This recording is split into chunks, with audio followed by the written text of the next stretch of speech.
ಎಲ್ರಿಗೂ ನಮಸ್ಕಾರ. ಎಲ್ಲರೂ ಹೇಗಿದ್ದೀರಾ? ಎಲ್ಲರೂ ರಾಯರ ಕೃಪೆಯಿಂದ ಚೆನ್ನಾಗಿದ್ದೀರಾ ಅಂತ ನಾನು ಭಾವಿಸ್ತೀನಿ.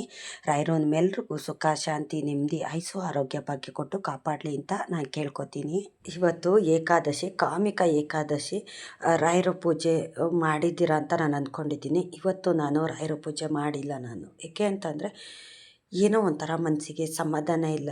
ಏನು ಮಾಡೋದಕ್ಕೂ ನನಗೆ ಮನಸ್ಸಾಗ್ತಿಲ್ಲ. ನನಗೆ ಗೊತ್ತಿಲ್ಲ, ಆಲೇ ಒಂದು 2-3 ದಿವಸದಿಂದ ಮನಸ್ಸು ಸರಿಯಾಗಿಲ್ಲ. ಯಾಕೆ ಅನ್ನೋದು ಕಾರಣ ಗೊತ್ತಿಲ್ಲ. ನಾನು ಹೇಳಿದ್ನಲ್ಲ, ಯಾಕೆ ನಮ್ಮ ಜೀವನ ಈ ಥರ ಇದೆ ಅಂತ ಅನ್ನೋದಕ್ಕೆ ಕಾರಣಗಳು ಗೊತ್ತಾಗೋದಿಲ್ಲ. ನಾನು ದೇವ್ರ ಹತ್ರ ಕೇಳ್ಕೊತೀನಿ. ಕೆಲವು ಟೈಮಲ್ಲಿ ತುಂಬಾ ಬೇಜಾರು ಸಹ ಆಗುತ್ತೆ. ಬೇಜಾರಿಂದ ದೇವ್ರ ಮುಂದೆ, ನಮ್ಮ ಮನೆ ದೇವ್ರ ಮುಂದೆ ಕೂತ್ಕೊಂಡು, ಯಾಕೆ ನಮಗೆ ಕಷ್ಟಗಳು ಹಿಂದಿಂದೇನೆ ಬರ್ತಿರ್ತವೆ. ಆದರೆ ಕಷ್ಟ ಅಂತಂದರೆ ನಮ್ಮ ಮನೆ ಪರಿಸ್ಥಿತಿ ಬಗ್ಗೆ ನಾನು ಹೇಳೋದಿಲ್ಲ. ಹೊರ್ಗಡೆಯಿಂದ ಬರೋ ಸಮಸ್ಯೆಗಳು ಬೇರೆಯವರಿಂದ ಆಗಿರ್ಬೋದು, ಇಲ್ಲ ಬೇರೆ ಯಾವುದೋ ಕಡೆಯಿಂದ ನಾವು ಒಂದು ವಿಚಾರನ ಕಿವಿಯಲ್ಲಿ ಕೇಳಿದಾಗ ಅದಕ್ಕೆ ನೋವು ಪಡೋದಾಗಿರ್ಬೋದು. ಈ ಥರ ಸಮಸ್ಯೆ ಬಂದಾಗ ನಿಜವಾಗ್ಲೂ ತಡ್ಕೊಳಕ್ಕಾಗೋದಿಲ್ಲ. ದೇವರು ನನಗೆ ಎಲ್ಲವನ್ನು ಕೊಟ್ಟಿದ್ದಾನೆ, ಕೊಟ್ಟಿಲ್ಲ ಅಂತ ನಾನು ಹೇಳೋದಿಲ್ಲ.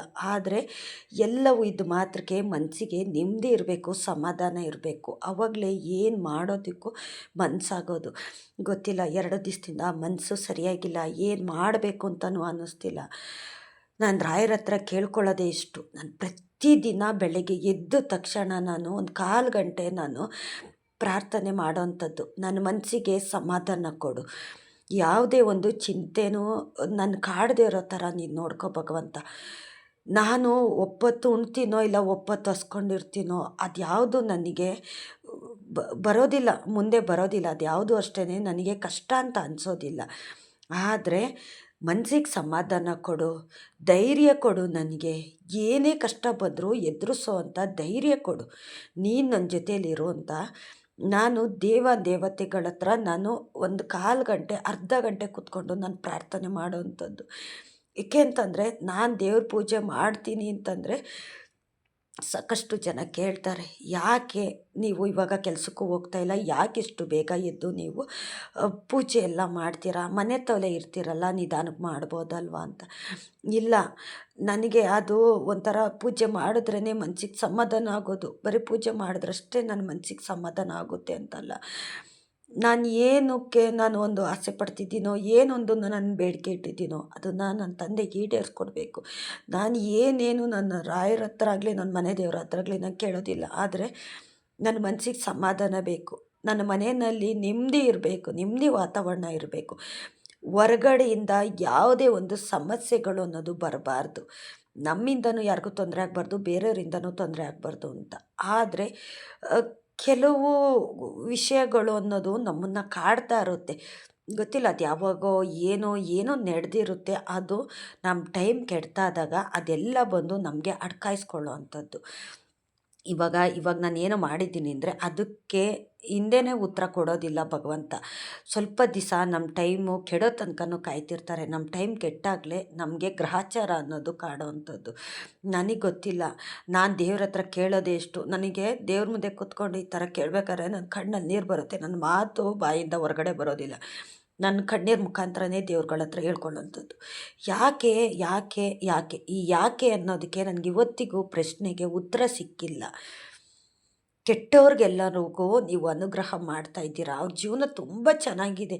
ಏಕೆ ಅಂತಂದರೆ ಬೇರೆಯವರು ಜೀವನ ಮಾಡೋದು, ಬೇರೆಯವರು ಅವ್ರ ಲೈಫ್ನ ಲೀಡ್ ಮಾಡೋದು ನಾವು ನೋಡ್ತಾ ಇರ್ತೀವಲ್ಲ. ಅವರೊಂದು ದೇವ್ರ ಪೂಜೆನೂ ಸಹ ಮಾಡೋದಿಲ್ಲ, ದೇವಸ್ಥಾನಕ್ಕೂ ಹೋಗೋದಿಲ್ಲ. ಈಗ ನಾವು ಆಷಾಢ ಮತ್ತು ಶ್ರಾವಣ ಮತ್ತು ಈಗ ಮಾಲೆ ಅಮಾವಾಸ್ಯೆ ತಿಂಗಳು ಅಂದರೆ ತಲೆ ಬೀಳೋ ತಿಂಗಳು ಅಂತ ನಾವು ಹೇಳ್ತೀವಿ. ಆ ಟೈಮಲ್ಲೆಲ್ಲ ಮನೆ ಖಾಲಿ ಮಾಡಿಕೊಂಡು ಬೇರೆ ಮನೆಗೆ ಹೋಗುವಂಥದ್ದು, ಈ ಥರ ಎಲ್ಲ ಮಾಡ್ತಾರೆ. ನಾವೊಂದು ಮನೆಗೆ ಹೋಗಬೇಕು ಅಂತಂದರೆ ದಿನ ನೋಡ್ತೀವಿ, ಟೈಮ್ ನೋಡ್ತೀವಿ, ಗಳಿಗೆ ನೋಡ್ತೀವಿ, ಎಲ್ಲವನ್ನು ನೋಡಿಕೊಂಡೆ ನಾವು ಹೊರಗಡೆ ಹೋಗೋವಂಥದ್ದು. ಈಗ ಒಂದು ಬೇರೆ ಮನೆಗೆ ಹೋಗೋದಾದರೆ. ಆದರೆ ಇನ್ನು ಕೆಲವ್ರಿಗೆ ಇದು ಯಾವುದ್ರ ಮೇಲೂ ನಂಬಿಕೆನೇ ಇರೋದಿಲ್ಲ. ಆಷಾಢ ಅಂತಲೂ ಸಹ ನೋಡೋದಿಲ್ಲ. ಈಗ ಮಾಲೆ ಅಮಾವಾಸ್ಯೆ ತಿಂಗಳಲ್ಲಿ 1 ತಿಂಗಳು ಯಾರೂ ಅಷ್ಟೇ ಒಳ್ಳೆಯ ಕಾರ್ಯಗಳನ್ನ ಮಾಡೋದಿಲ್ಲ. ಅವಾಗಲೂ ಅಷ್ಟೇ ಇದು ಯಾವುದ್ರ ಮೇಲೂ ಅವ್ರಿಗೆ ನಂಬಿಕೆ ಇರೋದಿಲ್ಲ. ಹೌದು, ನನಗಿದ್ರ ಮೇಲೆ ನಂಬಿಕೆ ಇಲ್ಲ ಅಂತಂದ್ಬಿಟ್ಟು ಅವರು ಆ ಟೈಮಲ್ಲಿ ಒಂದು ಮನೆ ಮಾಡಿಕೊಂಡು ಹೋಗೋವಂಥದ್ದು. ಅವ್ರು ತುಂಬಾ ಚೆನ್ನಾಗಿದ್ದಾರೆ. ನನ್ನ ಕಣ್ಣಾರ ನೋಡಿದ್ದೀನಿ ನಾನು. ತುಂಬಾ ಚೆನ್ನಾಗಿದ್ದಾರೆ. ಆ ಥರ ಒಂದು ತಿಂಗಳುಗಳಲ್ಲಿ ಮನೆ ಖಾಲಿ ಮಾಡ್ಕೊಂಡು ಹೋದಾಗ ಅವರು ಏನಕ್ಕೂ ಗತಿ ಇಲ್ಲ ಅಂತ ಅನ್ನೋರು ಈಗ ಆ ಥರ ಹೋಗಿದ್ದಾರೆ ಅಂತಂದರೆ ಅವರು ಕೋಟಿಗಟ್ಟಲೆ ಇದ್ದಾರೆ, ಚೆನ್ನಾಗೇ ಇದ್ದಾರೆ. ನಾನು ದೇವ್ರನ್ನ ಕೇಳ್ಕೊಳ್ಳೋದೆಷ್ಟು, ನನಗೆ ನಾವು ಟೈಮು ಗಳಿಗೆ ದೇವರು ಪೂಜೆ ಮಾಡಬೇಕು, ವಾರ ಒಪ್ಪತ್ತು ಈಗ ಬೆಳಗಿನ ಜಾವನೇ ಪೂಜೆ ಮಾಡಬೇಕು, ಈ ಥರ ಎಲ್ಲ ನಾವು ಮಾಡ್ತೀವಿ ಒಳ್ಳೆಯದಾಗಲಿ ಅಂತ. ಆದರೆ ಇನ್ನು ಕೆಲವರು ಇದಕ್ಕೆ ಆಪೋಸಿಟಾಗಿ ಮಾಡ್ತಿರ್ತಾರೆ. ಅವ್ರಿಗೆ ಯಾವಾಗ ಬೇಕೋ ಆವಾಗ ದೇವ್ರ ಪೂಜೆ ಮಾಡೋದು. ಅವ್ರಿಗೆ ಟೈಮು ಅನ್ನೋದೇ ಇರೋದಿಲ್ಲ. ಅವರು ಹೊಟ್ಟೆ ತುಂಬ ಊಟ ಮಾಡಿ ಮನಸ್ಸಿಗೆ ಸಮಾಧಾನ ಆದಾಗಲೇ ಮಧ್ಯಾಹ್ನನೋ ಸಂಜೆನೋ ಯಾವಾಗಲೂ ಸ್ನಾನ ಮಾಡಿ ಅವ್ರು ಪೂಜೆ ಮಾಡೋವಂಥದ್ದು. ಆದರೆ ಈಗ ನಾವು ಏಕಾದಶಿ ಅಂತ ಮಾಡ್ತೀವಿ, ಈಗ ಗುರುವಾರ ರಾಯರ ಪೂಜೆ ಮಾಡ್ತೀವಿ, ಮನೆ ದೇವ್ರುಗಳು ವಾರ ಮಾಡ್ತೀವಿ. ಯಾವ್ಯಾವ ಥರ ಎಲ್ಲ ವಿಶೇಷವಾದಂಥ ವಾರಗಳು ದಿನಗಳು ಬಂದಾಗ ಮಾಡ್ತೀವಿ. ಪ್ರತಿ ವಾರನೂ ನಾನು ಪ್ರತಿದಿನ ಹೋಗೋಕ್ಕಾಗಿಲ್ಲ ಅಂದರೂ ಪ್ರತಿ ವಾರನೂ ನಾನು ರಾಯರ ಮಠಕ್ಕಂತೂ ಹೋಗ್ತೀನಿ. ರಾಯರ ಮಠಕ್ಕೆ ಹೋಗೋ ಹಾದಿನಲ್ಲಿ 2-3 ದೇವಸ್ಥಾನಗಳಿದ್ದಾವೆ. ಆ ದೇವಸ್ಥಾನಕ್ಕೆಲ್ಲ ಹೋಗ್ಬಿಟ್ಟೆ ನಾನು ಬರೋ ಅಂಥದ್ದು. ಆದರೆ ಕೆಲವರು ಆ ಥರ ದೇವಸ್ಥಾನಗಳ್ಗೂ ಹೋಗೋದಿಲ್ಲ.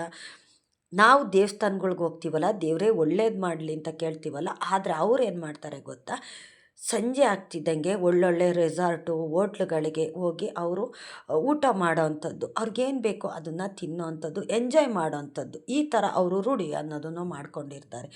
ನಾವು ದೇವಸ್ಥಾನ ಹೊರಗಡೆ ತಿನ್ನಬಾರ್ದು ಏನೊಂದು ಅಂತ ನಾವು ಈ ಥರ ನೋಡ್ತೀವಿ. ಆದರೆ ಕೆಲವರು ಇದಕ್ಕೆಲ್ಲ ವಿರುದ್ಧವಾಗೇ ಮಾಡ್ತಿರ್ತಾರೆ. ನನಗೆ ಪ್ರಶ್ನೆಗೆ ಉತ್ತರ ಸಿಕ್ಕೋದಿಲ್ಲ. ದೇವರು ಅಂತ ನಂಬೋರಿಗೆ ಏನಕ್ಕೆ ಕಷ್ಟ ಕೊಡ್ತಿದ್ದಾನೆ ದೇವರು? ದೇವರಿಲ್ಲ, ನಂಗೆ ದೇವ್ರ ಮೇಲೆ ನಂಬಿಕೆ ಇಲ್ಲ, ನಾನು ದೇವ್ರ ಪೂಜೆನೂ ಮಾಡೋದಿಲ್ಲ ಅಂತ ಅಂತಾರಲ್ಲ, ಅವ್ರ ಜೀವನ ಎಷ್ಟು ಚೆನ್ನಾಗಿದೆ ಅಂದರೆ, ಅವ್ರು ₹1 ಇದ್ದಂಥವ್ರು ಈಗ ಕೋಟಿಗಟ್ಟಲೆ ಆಗ್ತಾರೆ ಅಂತಂದರೆ, ಅಂಥವ್ರ ಜೀವನದಲ್ಲೂ ನೀನು ಇದ್ದೀಯಲ್ಲ ಭಗವಂತ ಅಂತ ನಾನು ಕೇಳ್ಕೊಳ್ಳೋದು. ಏಕೆ ಅಂತಂದರೆ, ದೇವ್ರ ಪೂಜೆ ಮಾಡೋರಿಗೆ ಕಷ್ಟಗಳು ಜಾಸ್ತಿ ಬರ್ತಿರ್ತವೆ. ದೇವ್ರುಗಳು ಅಂಥವ್ರನ್ನೇ ಪರೀಕ್ಷೆ ಮಾಡ್ತಿರ್ತಾರೆ. ಆದರೆ ಈ ಥರದವ್ರನ್ನ ದೇವ್ರುಗಳು ಪರೀಕ್ಷೆನೂ ಮಾಡೋದಿಲ್ಲ. ಅವ್ರಿಗೊಂದು ಆರೋಗ್ಯ ಸಮಸ್ಯೆನೂ ಇರೋದಿಲ್ಲ, ಒಂದು ದುಡ್ಡಿನ ಸಮಸ್ಯೆನೂ ಇರೋದಿಲ್ಲ. ಮನೆಯಲ್ಲಿ ಎಲ್ಲರೂ ಸಹ ಖುಷಿಯಾಗಿ ನೆಮ್ಮದಿಯಾಗಿರ್ತಾರೆ. ಅವ್ರಿಗೆ ಕಷ್ಟ ಅನ್ನೋದು ಗೊತ್ತಾಗೋದಿಲ್ಲ. ಬೇರೆಯವ್ರು ಕಷ್ಟಪಡೋದು ನೋಡಿ ಹಾಡ್ಕೊಳ್ಳೋ ಅಂಥದ್ದು, ನಗೋ ಅಂಥದ್ದು, ಇನ್ನೊಬ್ರ ಕೈಯಲ್ಲಿ ಹೇಳ್ಕೊಂಡು ಹಾಡ್ಕೊಂಡು ನಗೋ ಅಂಥದ್ದು, ಈ ಥರ ಎಲ್ಲ ಮಾಡ್ತಿರ್ತಾರಲ್ಲ, ಯಾಕೆ ಅಂತ ಅನ್ನೋದಕ್ಕೆ ನನಗೆ ಇವತ್ತಿಗೂ ಸಹ ಉತ್ತರ ಅನ್ನೋದು ಸಿಕ್ಕಿಲ್ಲ. ಭಗವಂತನೇ ಉತ್ತರ ಕೊಡಬೇಕು. ನಾನು 2 ದಿವಸದಿಂದ ಮನಸ್ಸಿಗೆ ನೆಮ್ಮದಿ ಇಲ್ಲ, ಬೇಜಾರಂದರೆ ಬೇಜಾರಾಗೋಯ್ತು. ಇವತ್ತು ಪೂಜೆ ನಾನು ಮಾಡಲಿಲ್ಲ. ನಾನು ಪೂಜೆ ಮಾಡಿದೆ ಅಂದರೆ ಲೇಟಾಗಿ ನಾನು ಪೂಜೆ ಮಾಡಿದೆ. ಇವತ್ತು ನಾನು ಎದ್ದಿದ್ದೆ 6 ಗಂಟೆಗೆ ಎದ್ದಿದ್ದು. 6 ಗಂಟೆಗೆಲ್ಲ ಡೈಲಿ ನಮ್ಮ ಮನೆಯಲ್ಲಿ ಪೂಜೆ ಅನ್ನೋದು ಮುಗ್ದೋಗ್ತಿತ್ತು. ಆದರೆ ಇವತ್ತು 6 ಗಂಟೆ ಆದ್ರೂ ನಾನು ಮಲ್ಲಿಗೆ ಇದ್ದೆ. ಏಕೆ ಅಂತಂದರೆ ನೈಟ್ ಪೂರ್ತಿ ನಾನು ನಿದ್ದೆ ಅನ್ನೋದು ಮಾಡಿಲ್ಲ. ಗೊತ್ತಿಲ್ಲ ಯಾಕೆ ಅಂತ, ಮನಸ್ಸಿಗೆ ಸಮಾಧಾನ ಇಲ್ಲ, ಮನಸ್ಸಿನಲ್ಲಿ ಏನೋ ಒಂಥರ ಚಿಂತೆ ಅನ್ನೋದು ಕಾಡ್ತಿದೆ. ಹೇಳ್ಕೊಳ್ಳೋದಕ್ಕೂ ಆಗೋದಿಲ್ಲ, ಆಯ್ತಾಗ ಅನುಭವ್ಸೋಕ್ಕೂ ಆಗೋದಿಲ್ಲ. ಆ ಥರ ಒಂದು ಸಮಸ್ಯೆ ಅನ್ನೋದು ಬಂದಾಗ ಪ್ರತಿಯೊಬ್ಬ ಮನುಷ್ಯನೂ ಕುಗ್ಗೋಗ್ಬಿಡ್ತಾನೆ. ಅವನು ಹಶುವಿನಿಂದ ಕುಗ್ಗೋಗೋದಿಲ್ಲ, ಆದರೆ ಚಿತೆ ಏರಿಸ್ತು ಅಂತ ಹೇಳ್ತಾರಲ್ಲ, ಆದ್ದರಿಂದ ಚಿಂತೆ ಮಾಡಿನೇ ಮನುಷ್ಯ ಚಿತೆ ಏರೋವಂಥದ್ದು. ಏನು ಬೇಡ, ನನಗೆ ಯಾವುದ್ರ ಮೇಲೂ ಆಸಕ್ತಿ ಇಲ್ಲ ಅಂತನ್ನೋ ಥರ ಮನ್ಸು ಕೊಟ್ಬಿಡ್ತಾನೆ ದೇವರು. ನನಗೂ ಅದೇ ಥರ ಆಯಿತು. ಹಂಗಾಗಿ ಇವತ್ತು ಬೇಗ ಎದ್ದು ನಾನು ಪೂಜೆ ಮಾಡಲಿಲ್ಲ. ಎಷ್ಟು ದೇವ್ರ ಪೂಜೆ ಮಾಡಿದ್ರು ಏನು ಮಾಡಿದ್ರು ನನ್ನ ಮನಸ್ಸಿಗೆ ನೆಮ್ಮದಿ ನೀನು ಕೊಡ್ತಾ ಇಲ್ವಲ್ಲ. ನಾನು ಏನೇನು ಕೇಳ್ತಾ ಇಲ್ಲ. ನಾವು ಒಂದು ತುತ್ತು ಅನ್ನನ ಮನೆಯಲ್ಲಿ ಇರೋ ಅಷ್ಟು ಜನ ಹಂಚ್ಕೊಂಡು ತಿಂತೀವಿ ನಾವು. ನಂಗೆ ಅನ್ನಕ್ಕಾಗಲಿ ಬಟ್ಟೆಗಾಗಲಿ ಇರೋದಕ್ಕೆ ಒಂದು ಜಾಗಕ್ಕಾಗಲಿ ಯಾವುದಕ್ಕೂ ನೀನು ತೊಂದರೆ ಮಾಡಿಲ್ಲ. ಎಲ್ಲವನ್ನು ಕೊಟ್ಟಿದ್ಯಾ ನೀನು, ಆದರೆ ನನ್ನ ಮನಸ್ಸಿಗೆ ನೆಮ್ಮದಿ ಕೊಡು ಅಂತ ನಾನು ಕೇಳ್ಕೊಳ್ಳೋವಂಥದ್ದು. ಏಕೆ ಅಂತಂದರೆ, ಈಗ ನನಗಿರೋ ಅಷ್ಟು ಸಮಸ್ಯೆ ಬೇರೆಯವ್ರಿಗೂ ಸಹ ಇರುತ್ತೆ, ಆದರೆ ಅವರು ಚಿಂತೆ ಮಾಡೋದಿಲ್ಲ. ನನಗೆ ಸ್ವಲ್ಪ ವಿಷಯದಲ್ಲಿ ಒಂದು ಚಿಂತೆ ಅನ್ನೋದು ಕಾಡ್ತು ಅಂತಂದರೆ ನಾನು ಆ ಚಿಂತೆನಲ್ಲೇ ಮುಳುಗೋಗ್ಬಿಡ್ತೀನಿ. ಏನಾದರೂ ಒಂದು ಕಾರಣನೇ ನನ್ನ ಮನಸ್ಸನ್ನು ಕೆಡಿಸ್ಕೊಂಡ್ಬಿಡ್ತೀನಿ ನಾನು. ಏಕೆ ಅಂತಂದರೆ ತುಂಬ ಯೋಚನೆ ಅನ್ನೋದನ್ನು ನಾನು ಮಾಡ್ತೀನಿ ನಾನು. ಕೆಲವರು ಎಷ್ಟೇ ಚಿಂತೆ ಅನ್ನೋದಿದ್ರೂ ಯೋಚನೆ ಅನ್ನೋದು ಮಾಡೋದಿಲ್ಲ, ಬರೋದೆಲ್ಲ ಬರಲಿ ಅನುಭವ್ಸೋಣ ಅಂತಾರೆ. ಆದರೆ ನನಗೆ ಆ ಥರ ಇರೋಕ್ಕಾಗೋದಿಲ್ಲ. ನಾನು ತುಂಬಾ ಸೆನ್ಸಿಟಿವ್. ನಾನು ಈ ಥರ ವಿಷಯದಲ್ಲಿ ಎಲ್ಲ ವಿಷಯದಲ್ಲೂ ನಾನು ಧೈರ್ಯವಾಗಿರ್ತೀನಿ. ನಾನು ಧೈರ್ಯವಾಗಿ ಕಷ್ಟನೆಲ್ಲ ಎದುರಿಸ್ತೀನಿ ನಾನು. ಆದರೆ ಈ ಥರ ಏನಾದರೂ ಮನ್ಸಿಗೆ ನೋವು ಬಂದಾಗ ತುಂಬಾ ಸೆನ್ಸಿಟಿವ್ ಆಗಿಬಿಡ್ತೀನಿ ನಾನು. ನಾನು ಕಣ್ಣೀರು ಬಿಟ್ಟರೆ ಬಾಯಲ್ಲಿ ಮಾತು ಸಹ ನನಗೆ ಹೊರಗಡೆ ಬರೋದಿಲ್ಲ. ಊಟ ಮಾಡಬೇಕು, ನಾಷ್ಟ ಮಾಡಬೇಕು ಅಂತಲೂ ಸಹ ನನಗೆ ಅನಿಸೋದಿಲ್ಲ. ಎಲ್ಲವನ್ನು ಮರೆತುಬಿಡ್ತೀನಿ. ನೈಟ್ ಪೂರ್ತಿ ನನಗೆ ನಿದ್ದೆ ಅನ್ನೋದು ಬಂದಿಲ್ಲ. ಯೋಚನೆ ಮಾಡೋದ್ರಿಂದ ತುಂಬ ತಲೆನೋವು ಬರುತ್ತೆ. ಅದು ಬಿಟ್ಟರೆ ನನಗೆ ತಲೆ ಎತ್ತಕ್ಕಾಗೋದಿಲ್ಲ, ತಲೆ ಹಿಡ್ಕೊಂಬಿಡುತ್ತೆ ನನಗೆ. ನೈಟ್ ಪೂರ್ತಿ ನಿದ್ದೆ ಇರಲಿಲ್ಲ. ಹಂಗಾಗಿ ಇವತ್ತು ಬೆಳಗ್ಗೆ 6 ಗಂಟೆಗೆ ನಾನು ಎದ್ದಿದ್ದಂಥದ್ದು. ಗೊತ್ತಿತ್ತು ನನಗೆ ನಾಳೆ ಏಕಾದಶಿ ಅನ್ನೋದು ವಿಷಯ ಗೊತ್ತಿತ್ತು. ಆದ್ರೂ ನಾನಿವತ್ತು ಮಾಡೋದು ಬೇಡ, ಯಾಕೋ ಮನಸ್ಸಿಗೆ ಸಮಾಧಾನ ಇಲ್ಲ, ನೆಮ್ಮದಿ ಇಲ್ಲ ನನಗೆ. ಎಷ್ಟು ದೇವ್ರುಗಳು ಮಾಡಿದ್ರು ದೇವ್ರುಗಳು ನನಗೆ ಸಮಾಧಾನ ಕೊಟ್ಟಿಲ್ವಲ್ಲ. ಕೇಳಿದ್ದೆಲ್ಲ ಕೊಟ್ಟಿದ್ದಾರೆ, ನಾನಿಲ್ಲ ಅಂತ ದೇವ್ರಿಗೆ ಹೇಳೋದಿಲ್ಲ. ಆದರೆ ನನ್ನ ಮನಸ್ಸಿಗೆ ಸಮಾಧಾನ ಬೇಕು ನನಗೆ, ನನ್ನ ಮನೆಯಲ್ಲಿ ನೆಮ್ಮದಿ ಬೇಕು ನನಗೆ, ಇಷ್ಟೇ ಕೇಳೋವಂಥದ್ದು. ನಮ್ಮ ಮನೆಯಲ್ಲಿ ಇರೋ ಜನದಿಂದ ಯಾವುದೇ ಒಂದು ಸಮಸ್ಯೆ ಅನ್ನೋದು ಇಲ್ಲ. ಆದರೆ ಹೊರಗಡೆಯಿಂದ ಸಮಸ್ಯೆ ಬರುತ್ತಲ್ಲ, ಆ ಸಮಸ್ಯೆನ ನನಗೆ ಕೇಳೋಕ್ಕೂ ಆಗೋದಿಲ್ಲ, ತಡ್ಕೊಳ್ಳೋಕ್ಕೂ ಆಗೋದಿಲ್ಲ. ನಾನು ಹೇಳಿದ್ನಲ್ಲ, ಒಂದು ಚಿಕ್ಕ ವಿಷಯ ಅನ್ನೋದು ನನ್ನ ತಲೆಗೆ ಬಂದುಬಿಡ್ತು ಅಂದರೆ ಅದರಲ್ಲೇ ನಾನು ಚಿಂತೆ ಮಾಡೋ ಅಂಥದ್ದು. ನಮ್ಮ ಮನೆಯಲ್ಲಿ ಬೈತಾರೆ, ಬೇರೆದಕ್ಕೆಲ್ಲ ಯಾಕೆ ನೀನು ತಲೆ ಕೆಡ್ಸ್ಕೊತೀಯ? ನಮ್ಮ ಮನೇದು ಎಷ್ಟು ಅಷ್ಟು ಮಾತ್ರ ನೀನು ಯೋಚನೆ ಮಾಡು, ಬೇರೆ ಜನದ ವಿಷಯಕ್ಕೆ ಯಾಕೆ ನೀನು ತಲೆ ಕೆಡ್ಸ್ಕೊತೀಯ? ಅನ್ನೋರೆಲ್ಲ ಅಂದ್ಕೊಳ್ಳಿ, ಆಡ್ಕೊಳ್ಳೋರೆಲ್ಲ ಆಡ್ಕೊಳ್ಳಿ, ಭಗವಂತನ ಪಾದದ ಮೇಲೆ ಹಾಕ್ಬಿಡು. ನೀನು ದೇವ್ರನ್ನ ಎಷ್ಟು ನಂಬಿದೆಯೋ ದೇವ್ರು ನಿನ್ನ ಅಷ್ಟೇ ಕಾಯ್ತಿರ್ತಾನೆ. ಆದರೆ ದೇವರುಗಳು ಈ ಥರ ಎಲ್ಲ ಒಂದು ಪರೀಕ್ಷೆ ಅನ್ನೋದನ್ನು ನಮಗೆ ಕೊಡ್ತಾನೆ. ಆ ಪರೀಕ್ಷೆಯಲ್ಲಿ ಗೆಲ್ಲಬೇಕು. ನೀನೇ ಸಾಕಷ್ಟು ಸತಿ ನನಗೆ ಧೈರ್ಯ ಅನ್ನೋದು ಹೇಳ್ತೀಯ. ನಾ ಕಷ್ಟದಲ್ಲಿದ್ದಾಗ ಭಗವಂತನ ಹತ್ರ ಹೇಳ್ಕೊಂಡ್ರೆ ನಮ್ಮ ಮನಸ್ಸಿಗೆ ಸಮಾಧಾನ ಆಗುತ್ತೆ ಅಂತ ನೀನು ಹೇಳ್ತೀಯ. ಮತ್ತು ನೀನೇ ಈ ಥರ ಎಲ್ಲ ಚಿಂತೆ ಮಾಡ್ತೀಯ, ಅಳ್ತೀಯ, ಊಟ ಬಿಡ್ತೀಯ, ಯಾಕೆ ಈ ಥರ ಮಾಡ್ತೀಯ ಅಂತ ನಮ್ಮ ಮನೆಯಲ್ಲೂ ಸಹ ನನಗೆ ಸಾಕಷ್ಟು ಧೈರ್ಯ ಅನ್ನೋದನ್ನು ಹೇಳ್ತಾರೆ. ನಮ್ಮ ಮನೇಲಾಗಿರ್ಬೋದು, ನನ್ನ ಮಕ್ಕಳಾಗಿರ್ಬೋದು, ಎಲ್ಲರೂ ಸಹ ನನಗೆ ಧೈರ್ಯ ಅನ್ನೋದು ಕೊಡ್ತಾರೆ.